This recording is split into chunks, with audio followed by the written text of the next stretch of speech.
Day to Day News Bharat में मैं सुरभि गैरोला आपका स्वागत करती हूँ। Day to Day News Bharat आपसे वादा करता है कि हम पूर्णतः निष्पक्ष तरीके से पत्रकारिता करेंगे और हमारा कोई भी पत्रकार किसी से भी किसी प्रकार का उपहार या विज्ञापन स्वीकार नहीं करेगा, न ही किसी को ब्लैकमेल करेगा। हम दबे कुचले लोगों की आवाज बनेंगे। Day to Day News Bharat ऐसे लोगों के बारे में कोई खबर नहीं चलाएगा जो भोले भाले लोगों को बेवकूफ बनाते हैं और धोखा देते हैं, जैसे तांत्रिक और ढोंगी बाबा। और हम लोगों की नजर में लोकतंत्र के चौथे स्तंभ को मजबूत करने की कोशिश करेंगे। लोकसभा में विपक्ष के नेता और कांग्रेस सांसद राहुल गांधी को आज सुप्रीम कोर्ट ने डांट लगाई है। कोर्ट ने राहुल गांधी के उस दावे पर सवाल उठाया है जिसमें उन्होंने कहा था कि चीन ने भारत की 2000 वर्ग किलोमीटर जमीन पर कब्जा कर लिया है। आज सुप्रीम कोर्ट ने राहुल गांधी को फटकार लगाते हुए कहा कि आपको कैसे पता कि चीन ने 2000 वर्ग किलोमीटर जमीन पर कब्जा किया? क्या आप वहां थे? आपके पास कोई विश्वसनीय सबूत है? अगर आप सच्चे भारतीय हैं तो आप ऐसे बयान नहीं देंगे। बता दें कि यह मामला राहुल गांधी के 2022 में भारत जोड़ो यात्रा के दौरान भारतीय सेना और भारत चीन सीमा विवाद पर की गई टिप्पणियों से जुड़ा हुआ है। राहुल ने एक भाषण में कहा था कि चीनी सैनिक भारतीय सैनिकों को पीट रहे हैं।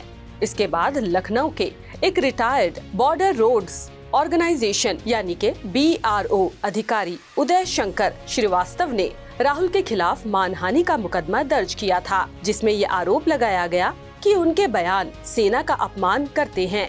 लखनऊ की एक मजिस्ट्रेट अदालत ने फरवरी 2025 में राहुल को समन जारी किया था, जिसे इलाहाबाद हाई कोर्ट ने मई 2025 में खारिज करने से इनकार कर दिया। इसके बाद राहुल ने सुप्रीम कोर्ट में विशेष अनुमति याचिका दायर की। सुप्रीम कोर्ट ने राहुल गांधी को अंतरिम राहत देते हुए लखनऊ कोर्ट में उनके खिलाफ चल रही मानहानि की कार्रवाई पर रोक लगा दी। कोर्ट ने उत्तर प्रदेश सरकार और शिकायतकर्ता उदय शंकर श्रीवास्तव को नोटिस जारी किया, जो 3 हफ्ते में जवाब देना है। हालांकि कोर्ट ने राहुल को चेतावनी दी कि वे भविष्य में ऐसे बयान देने से बचे। जस्टिस दत्ता ने कहा, आप विपक्ष के नेता हैं, आपको संसद में जिम्मेदारी से बयान देना चाहिए, न कि सोशल मीडिया पर।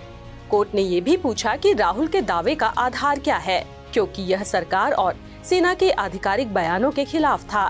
गौरतलब है कि राहुल गांधी के वकील अभिषेक मनु सिंघवी ने कोर्ट में दलील दी कि यह मामला राजनीतिक बदले की भावना से प्रेरित है और इसका उद्देश्य एक प्रमुख विपक्षी नेता को परेशान करना है।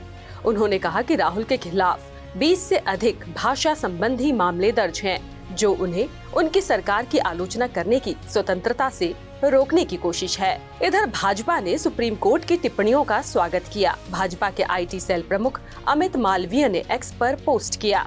उन्होंने लिखा कि राहुल गांधी अब प्रमाणित रूप से राष्ट्र विरोधी हैं। 2024 के चुनाव से पहले उन्होंने लोकतांत्रिक रूप से चुनी गई भारतीय सरकार को हटाने के लिए विदेशी ताकतों से समर्थन मांगा। उन्होंने चीन की कम्युनिस्ट पार्टी के साथ एक गुप्त समझौता ज्ञापन पर हस्ताक्षर किए हैं, जिसका विवरण जनता से छिपा हुआ है। इसके तुरंत बाद राजीव गांधी फाउंडेशन को चीनी सरकार से दान मिला और उसने एक रिपोर्ट लिखी, जिसमें भारत की अर्थव्यवस्था को चीनी हितों के लिए खोलने की सिफारिश की गई थी। गलवान में हुई झड़प के दौरान जब भारत अपनी संप्रभुता की रक्षा कर रहा था, राहुल गांधी ने भारतीय राजनयिकों की बजाय चीनी अधिकारियों से जानकारी लेना चुना। वह अक्सर भारतीय सेना के बारे में निराधार और मनोबल गिराने वाली टिप्पणियां करते रहते हैं, ऐसे बयान जिन्हें विरोधी बढ़ा चढ़ाकर पेश करते हैं। पश्चिम की अपनी कई यात्राओं के दौरान उन्हें भारत विरोधी समूहों और व्यक्तियों से मुलाकात की है और अक्सर भारत की वैश्विक छवि को कमजोर करने और एक प्रमुख शक्ति के रूप में उसके उदय में बाधा डालने के लिए रची गई बातों को दोहराया है। इस मामले में सुप्रीम कोर्ट ने राहुल गांधी को अंतरिम राहत दे दी है, लेकिन उनकी टिप्पणियों को गैर जिम्मेदाराना करार दिया है।